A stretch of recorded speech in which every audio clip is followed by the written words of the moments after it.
You might picture owning a shooting range as one of the more straightforward small businesses you could start. Gun culture is enormous. Ranges are usually packed on weekends. Ammunition and gear carry fat margins, and every hour of range time is essentially selling the same product over and over, with almost no marginal cost. It looks like a business built on something you already have plenty of: open floor space and bored Saturday afternoons. That picture is not wrong exactly. It's just missing the part of the business that actually determines whether you survive. The real product a shooting range sells isn't the chance to fire a gun. It's the ability to control something you can't see, smell, or feel happening. And the businesses that forget this are the ones that eventually collapse under costs nobody budgeted for. Start with the appealing version, because it's genuinely appealing. A 10-lane indoor range in a decent location can pull in customers paying by the hour, members paying monthly, students paying for classes, and walk-ins buying ammunition, targets, eye and ear protection, and, if you hold a federal firearms license, the guns themselves. Range time has almost no cost of goods sold. You're not restocking inventory every time someone rents a lane. You're selling access to a room you already built. Retail sits right next to it, so the person who just spent 40 minutes shooting a rental pistol is standing 3 feet from a wall of ammunition when they're done.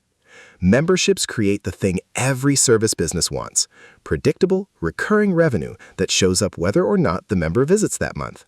On a spreadsheet, this looks like a business with strong unit economics and a loyal, repeat customer base. But before any of that revenue exists, you have to survive what it actually costs to open the doors, and the number that surprises almost everyone isn't the building, it's the air inside it. Industry cost breakdowns for indoor ranges consistently point to the same driver: ventilation and lead containment.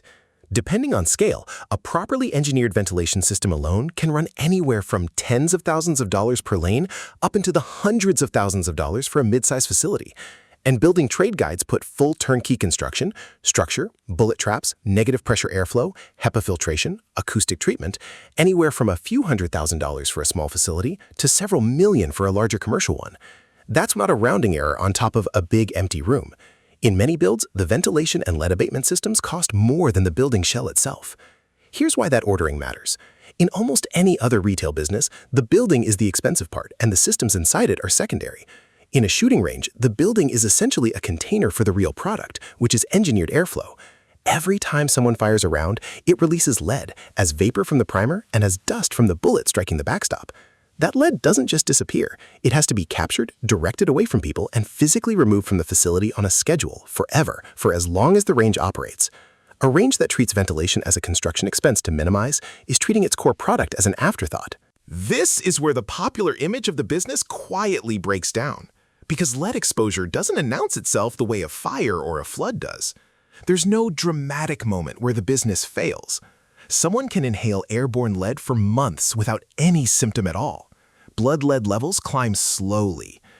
The Centers for Disease Control has flagged health effects, including organ damage, appearing at levels as low as 10 micrograms per deciliter in children, a threshold that's easy to blow past in a poorly ventilated space without anyone noticing in real time.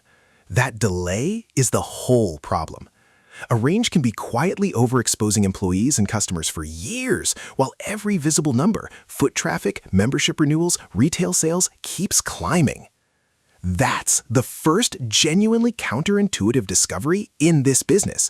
A range that looks successful can be the most dangerous one. It isn't the empty, struggling range with 3 customers a week that produces the most lead dust. It's the busy one. More shooters means more rounds fired, more lead vaporized, more dust generated per hour. A packed schedule and strong revenue are not evidence that a range is being run safely. In several documented cases, they were the opposite. The range doing the most business was the one accumulating the worst contamination because volume was outrunning the ventilation system's actual capacity. Federal workplace safety data backs this up at an industry-wide level, not just anecdotally.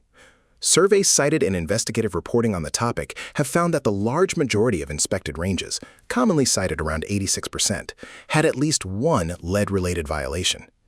That's not a story about a few bad operators. That's a structural feature of the business. Lead control is hard to get right, expensive to maintain correctly, and easy to let slide when cash is tight. because nothing visibly goes wrong when you cut that corner, at least not immediately. Which raises the next question naturally. If the danger is invisible and the consequences are delayed, what actually forces the reckoning?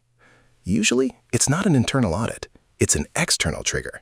A worker's routine blood test, a parent noticing a child's symptoms, a disgruntled former employee filing a complaint. Once that trigger happens, the invisible problem becomes very visible very fast, and the business is suddenly dealing with regulators instead of customers. This is where the second layer of hidden cost enters the picture: insurance and liability. A shooting range needs several kinds of coverage most retail businesses don't. General liability that actually accounts for firearms discharge, environmental liability for lead contamination, and often specific riders because standard commercial policies can exclude firearms-related claims outright. Underwriters who cover ranges typically want to see maintenance records, ventilation specifications, and inspection history before they'll write a policy at a reasonable rate. That means the same ventilation system that eats a huge share of the construction budget also functions as your ticket to affordable insurance. Skimp on it, and you don't just risk a citation, you risk becoming uninsurable or discovering that your policy excludes the exact claim you're now facing. Now the chain reaction comes into full view, and it's worth tracing it from the beginning because each link makes the next one almost inevitable. An owner under construction budget pressure installs a ventilation system that's adequate on paper but undersized for the volume of shooters the range actually attracts once it's popular. For months, maybe years, nothing appears to go wrong. The air looks clear, customers don't complain, revenue grows. Lead dust, meanwhile, is settling into carpets, HVAC ducts, break rooms, and equipment, invisible and odorless. Eventually, a blood test, a complaint, or a random inspection triggers a review. Regulators find not just one violation, but a pattern, because if the ventilation was inadequate, it's been inadequate on every one of the thousands of visits before the inspection. Citations pile up. Now the business has a public compliance record, which invites lawsuits from employees and customers who can point to that same record as evidence the range knew or should have known. Insurers respond to a live claim and a bad inspection history by raising premiums, adding exclusions, or dropping the policy altogether. The owner is now facing legal costs, remediation costs, and a damaged reputation simultaneously, without the insurance cushion that was supposed to absorb exactly this scenario.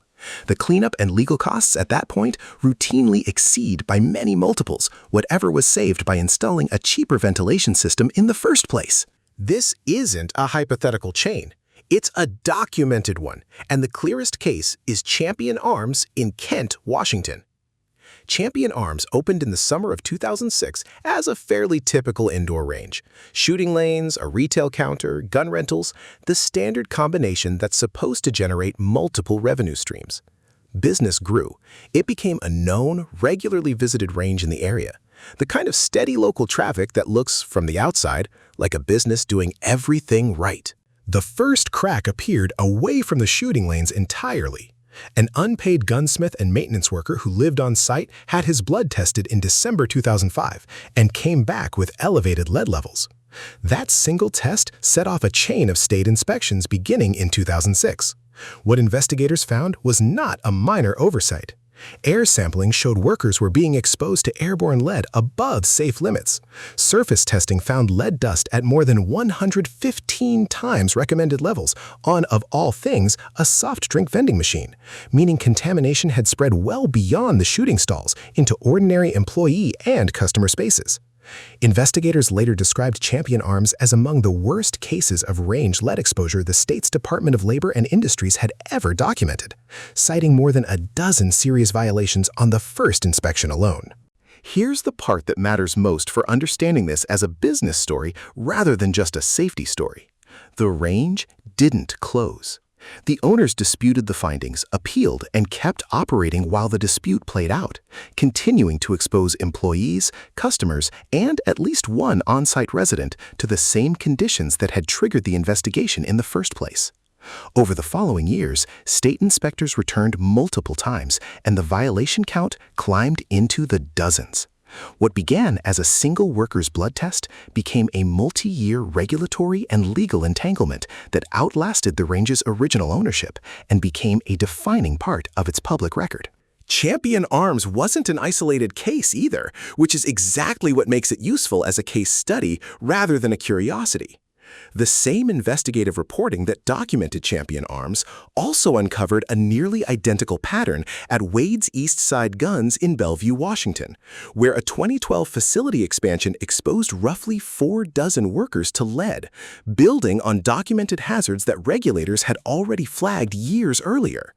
2 different ranges, 2 different ownership groups, the same underlying failure.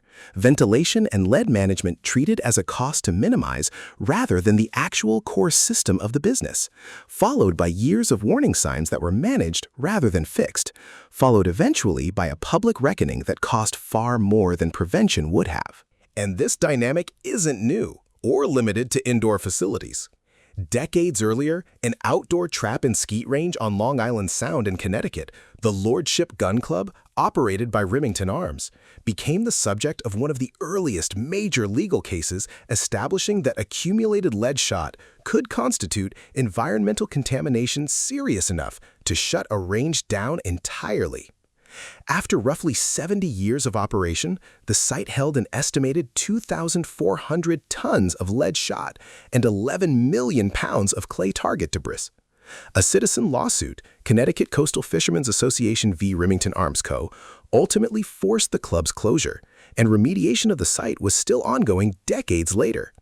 The mechanism is different from an indoor air quality violation, but the underlying economic lesson is identical.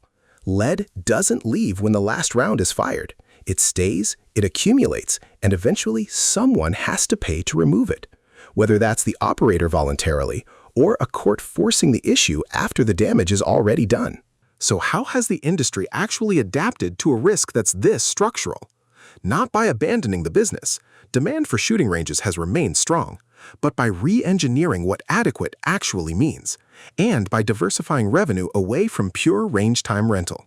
On the engineering side, negative pressure airflow, HEPA filtration, and rubber or granulated bullet traps designed specifically to minimize airborne lead have gone from optional upgrades to close to standard expectations among reputable builders, precisely because insurers and regulators now scrutinize these systems far more closely than they did when many of the worst documented cases opened their doors.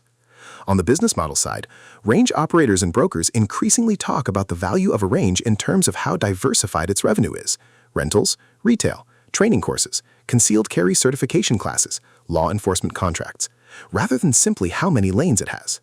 A range selling almost nothing but hourly lane time is more fragile than one where retail and training make up a meaningful share of revenue, partly because those revenue streams are less exposed if range hours ever have to be curtailed for remediation, and partly because they carry better margins in the first place.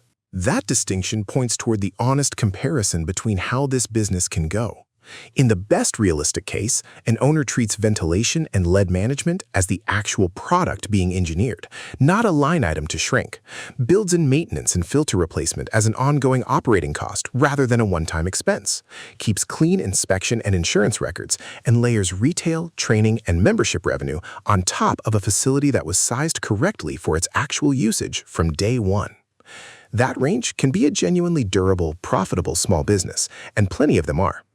In the realistic negative case, an owner builds to the minimum that passes initial inspection, lets maintenance slide as cash gets tight, keeps operating through complaints because closing even briefly threatens the revenue that's funding the fight, and effectively gambles that the invisible problem stays invisible long enough to become someone else's. When that bet fails, it doesn't fail a little. It fails as a multi-year public regulatory record, mounting legal costs, an insurer that no longer wants the risk, and a reputation that outlasts any single owner's involvement in the business. Exactly the pattern Champion Arms and Wade's East Side Guns both lived out in public.